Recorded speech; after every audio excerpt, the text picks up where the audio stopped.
Have you ever heard that phrase, they don't make it like they used to? Well, now I have proof that that's a true statement. Stick around. All I need are some tasty waves, cool buzz, and I'm fine. What's going on, everybody? Welcome back to the channel.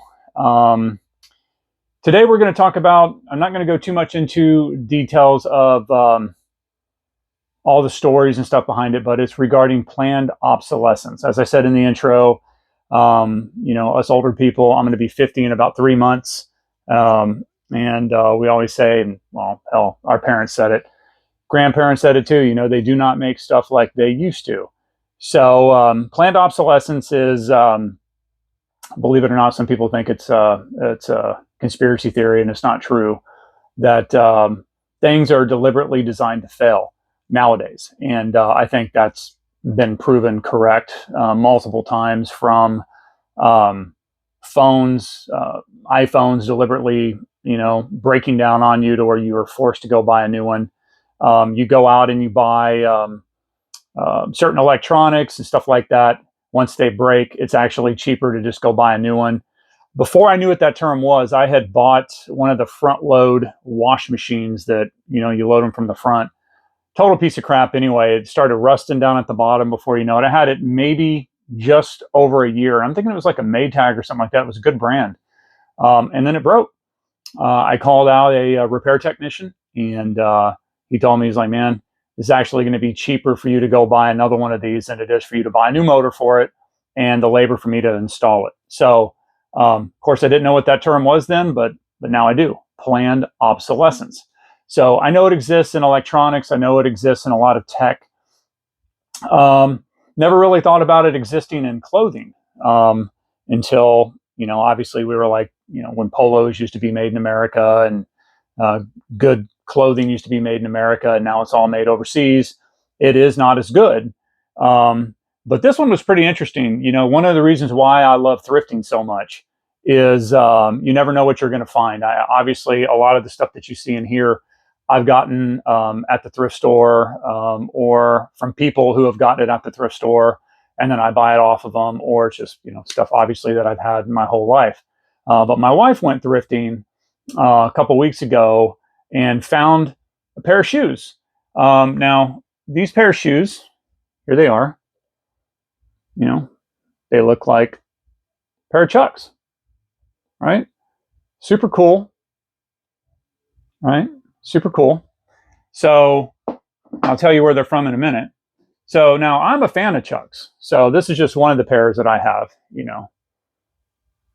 All Stars. These are the tan ones. I have white ones. I have orange ones. I have black and red ones, which are actually my favorite because they've got a little bit more padding lining around the heel here for comfort. But yeah, so these are a pair of All Stars. I've had these for a while. I've probably bought them 4 or 5 years ago. I don't wear them too often. That way I don't wear them out, and then I rotate my shoes. And I also clean them with products like Rejuvenator or other types of products like that. I already have all the brushes and stuff. It's just a matter of using the proper soap, and they're good to go. But what struck me about these is that these shoes are from at least 1977, maybe to the mid 80s. And I'll tell you why I know it's at least 1977 in a minute. So it's hard to see down at the bottom. I don't know if the camera will pick it up, but it says made in the USA. And you can just see how crispy these are. These are brand new. They've never been worn before. So the canvas is super thick, super nice. The toe box is super strong. I mean, these things are, I don't know if you can hear that. These things are solid. These are 2 sizes smaller. I can't wear these. They're too small for me. They're 2 sizes smaller than these, but they weigh about the same. I weighed them. They're off by about 1 or 2 ounces. So there's just something super cool about this. And the reason why my wife got them is she's like, hey, honey, did you know that Kmart made shoes? And I'm like, well, hell, I mean, I grew up in Kmart. I was in Kmart's before I ever heard of Walmart, at least down in Corpus Christi, Texas, where I'm from. So I grew up with the Kmart. Absolutely loved it. And I would assume that they had all types of brands. I know later they carried the Trax brand of shoes. I don't know if it was their brand and they just called it Trax. But I tried to do some research on these, and I mean, just the super cool coloring in there just screams vintage. Um, and then the back here, see the glare, the K. So um, she got these. They were only $3, and I'm going to keep them in the collection somewhere because I think they're badass. A badass piece of history. See, so as you know, Kmart, when they made products, they were considered the low cost options, right? Um, and weren't for the families that would go and spend money and for their kids to buy them Chucks or Nikes. They'd take them to Kmart and buy them stuff like this. My mom was that way. My big brother, he he always got the Nikes, he got the Reeboks, he got the Levi jeans, then the Girbaud jeans and stuff like that back in the day. And because even though he's my big brother, he's smaller than me, so they couldn't do the old hand-me-downs on those. So my mom would go and buy me the LA Gears, the British Knights, which are now quite valuable if you can ever find originals. And then, of course, the Bugle Boy that I wore a lot of. And of course, now that stuff is worth some money, especially if you find the ones that look like the Stussy shirts that they copied. I did have some Stussy as I got older, but mainly I had a lot of Bugle Boy. But my point with this is I did some research and it was kind of hard to find. Looked up online, found some old ads for Kmart, which I'll pop up on the screen here, and you can see how cheap they are, how inexpensive they are at the time.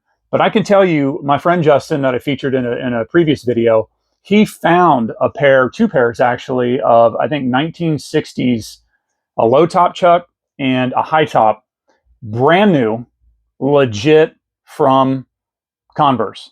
And he put them on eBay, and they literally sold in about 2 hours for about $300 for that one pair.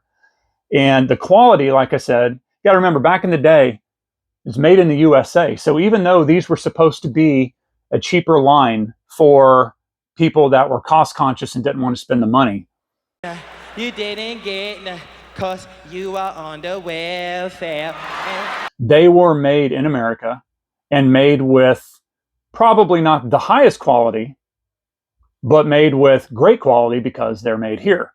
So when you hold this shoe up and you compare it with a pair from, I don't know, 2019, 2020, these can't hold a candle to the quality of this. These are made in China, I would assume. Even the sole, and maybe there's a purpose for this now to where, here's the rubber, and then you've got it rubber, but then as you start to wear it, you almost feel like a felt or a fabric or something like that that's under there. And so obviously there's been developments to where they build a better shoe. These might not be that comfortable. They are stiff, but I know the main thing is with Chucks and with Vans, they're just notorious nowadays for when you get the fold, they start to split right there. These haven't yet, but if you can see, it's just a matter of time before that happens. Vans do it almost immediately. It's crazy. You pay $70, $80 for a pair of Vans, and I don't skate anymore, but they do that almost immediately. And then they're like, oh, well, then buy the thicker brand, and guess what? They do it too. So the quality just isn't the same behind the name. But I just found it extremely interesting. I wanted to do a video about this because I know that there's people that protest and don't like capitalism. Capitalism makes the world go around. However, what you should be protesting against is companies that deliberately conspire to build a cheap product that will not last long because most people don't take care of stuff. These would look terrible if I didn't take care of them. But even just with normal wear and tear, these things would deteriorate very, very fast. And I just find it absolutely amazing that this pair of shoes existed. I mean, I just did not know that Kmart made these. And just the freaking logo, man, just the red and the blue, it just pops. Just super bright, beautiful, solid rubber, very solid rubber, made in the USA, of the utmost quality. And I tell you what, just like I said at the beginning, they do not make stuff like this anymore, unless maybe you went to Rose Anvil, right, and he made a custom pair for you for several $100s, but I guarantee you they would last you for years. I do thrift and buy some vintage shoes sometimes, especially leather shoes from the 20s and 30s. And if they ain't got heel wear, and that does it, but those can be replaced, they still are very, very valuable. And you can sell them for a lot of money because they were made by shoe cobblers. They were made by people and not machines. But I can tell you what, the quality of clothing and shoes, even the name brand stuff, is just not made like it used to be. But not just made like it used to be, but freaking Kmart made a shoe, and it's better, literally better than a brand new pair of Converse. The reason why I also said earlier that these probably, well, at least from 1977, there were a few just worn out, disgusting pairs on eBay for sale for even then $70, $80. And they were saying they were from the 60s. Well, that can't be, because if it has Kmart on it, Kmart didn't become Kmart until 1977. I think there's 4 left in the world now, from my research. One in America, and like a couple in Guam, and one in Europe somewhere, which is weird. Or maybe it's South America. But before then, it was called Kresge's, Kregis, and they changed the name to Kmart in 1977. So for anyone that's selling these on eBay and says that they're from the 60s, even though they look like the 60s, they are at least from 1977 and probably until the mid 80s. So anyway, I just thought that was very interesting. I'm going to keep these. These are going to probably last another 50 years, 40 years. Well, they'll last even longer if they just sit on my shelf. So anyway, what do you think? What do you think about planned obsolescence? Drop a comment below.